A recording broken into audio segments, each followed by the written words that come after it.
पे धनुष और बाण रे कहते गलैया।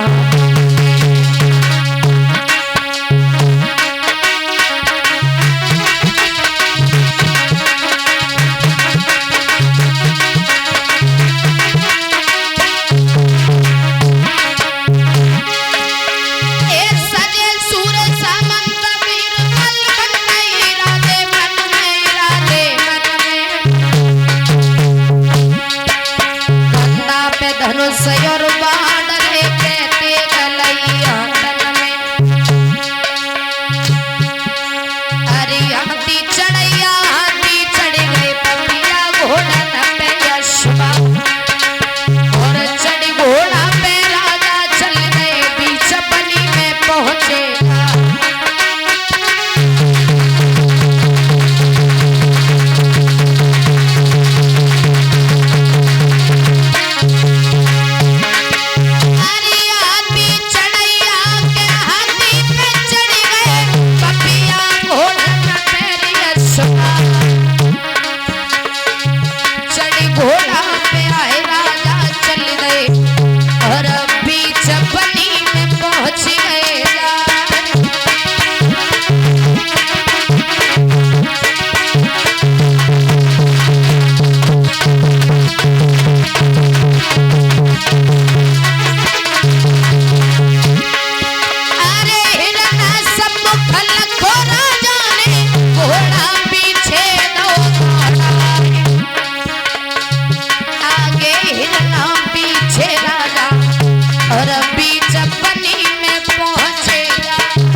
गुजरता गया।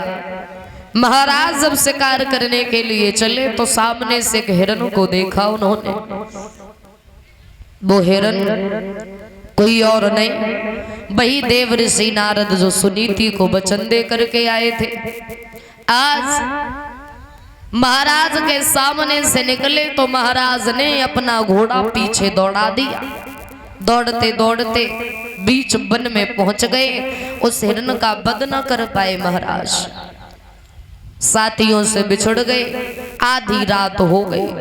वापस लौट के जब आए तो आवाज लगाई, दरवाजा खटखटाया, सुरची दरवाजा खोल। लेकिन सुरची ने एक भी आवाज नहीं सुनी। दासियां भी सो गई और सुरची अरे सुखनी सोई गई भैया।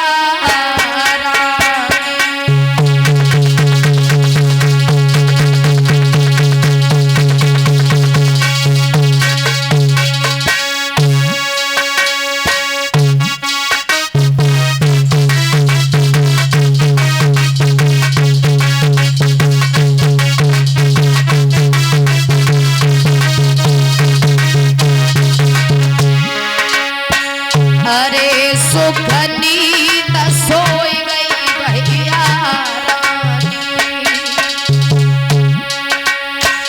और राजा की सुनी ना एक बानी।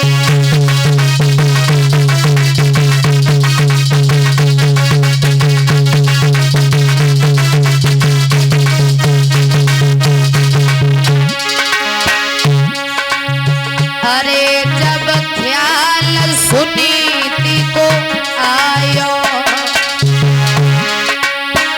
और फौरन घोड़ा रे लौटा। महाराज के मन में ख्याल आया, बड़ा अच्छा समय है आज, बड़ी रानी के पास में चलता हूँ। याद रखना महाराज वहां से चले, जाकर के दूसरे दरवाजे पर खड़े हो गए। आवाज लगाई, सुनीति पहली आवाज में उठ करके बैठ गई। मन में विचार किया कि हमारे महाराज इतनी रात्रि में क्या करने आए, कहीं ऐसा तो नहीं हमारी बहन ने हमें मरवाने के लिए भेजा हो। कोई बात नहीं, आगे बढ़ के गई। दरवाजा खोला। रानी बोली महाराज तुम इतने समय कैसे आना हुआ? जवाब दिया शिकार करने गया था, साथियों से बिछड़ गया तो सुरची ने दरवाजा नहीं खोला, मैं तुम्हारे पास चला आया। अब सारी बातें यही पूछोगी, अंदर महलों में लेकर के जाओगे।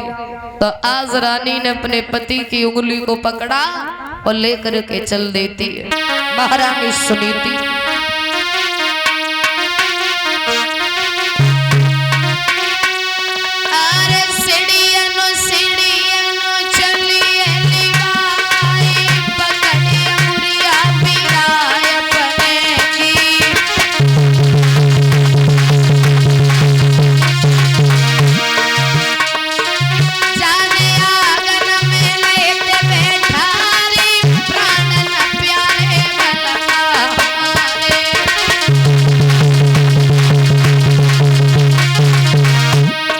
जवाब दिया महाराज भूख लगी होगी। बोले बहुत तेजी से कुछ है खाने के लिए? जवाब दिया है ना क्या?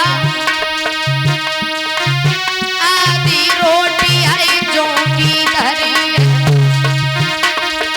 पाव पे नमक आई धरी दो संभाली, आधी रोटी आई जो की धरी है।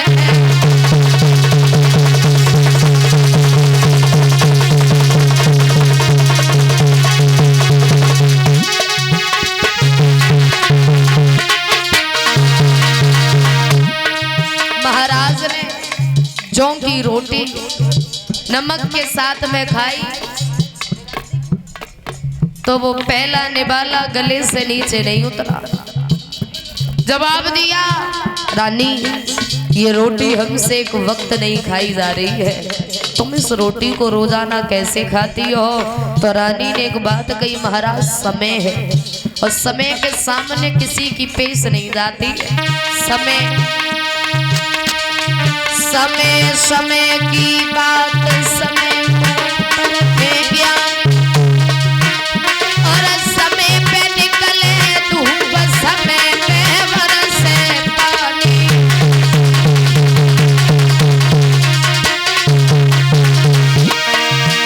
अरे समय बढ़ावे रोग, समय धनवान बनावे, और समय पे होवे मिलन समय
गुजरता गया।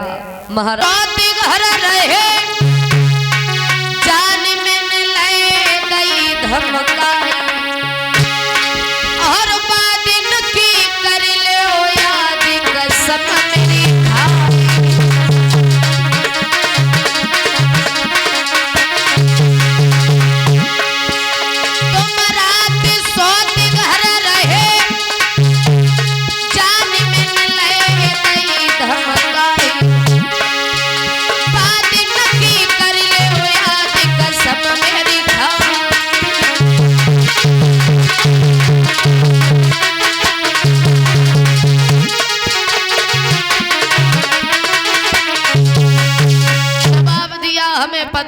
कहाँ थे तो महाराज को क्रोध आ गया। एक बात कही सुनो सुरुचि, तुमने आते आते उस रानी को घर से बाहर निकाल दिया और फिर भी तुम्हारी आत्माओं में अगर चैन ना हो तो ले जाओ तलवार और जाकर के उसे मार दो।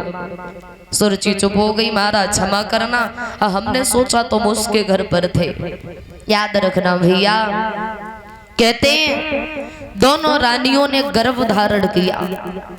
कुछ समय बीत जाने के बाद दोनों रानियों ने एक एक पुत्र को जन्म दिया, पर अंतर बहुत बड़ा है दोनों रानियों में भी और दोनों बच्चों में भी। एक रानी के पास इतनी दासी है सेवा करने के लिए, और एक रानी के पास में इतना भी कोई नहीं है जो उसको कोई पानी तक पिला दे। एक बेटे को दासियां नहला धुला के पालने में झुलाती हैं। एक दुखिया माँ का अब बेटा धरती पे सुलाया जाता है पत्तों पर।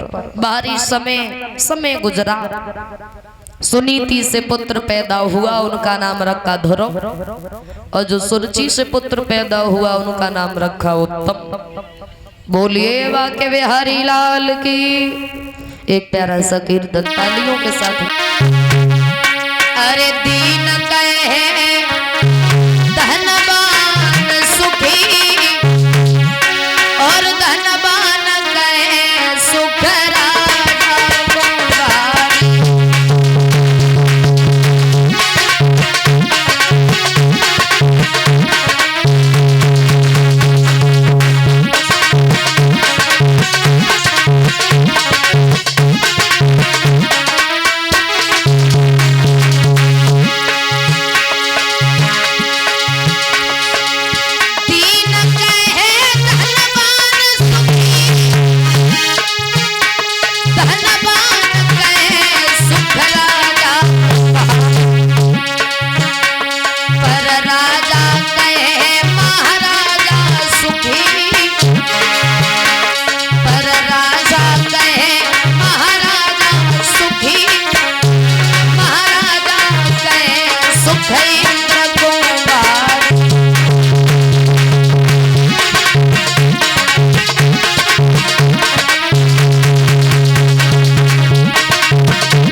कोई सुखी नहीं है इस दुनिया में।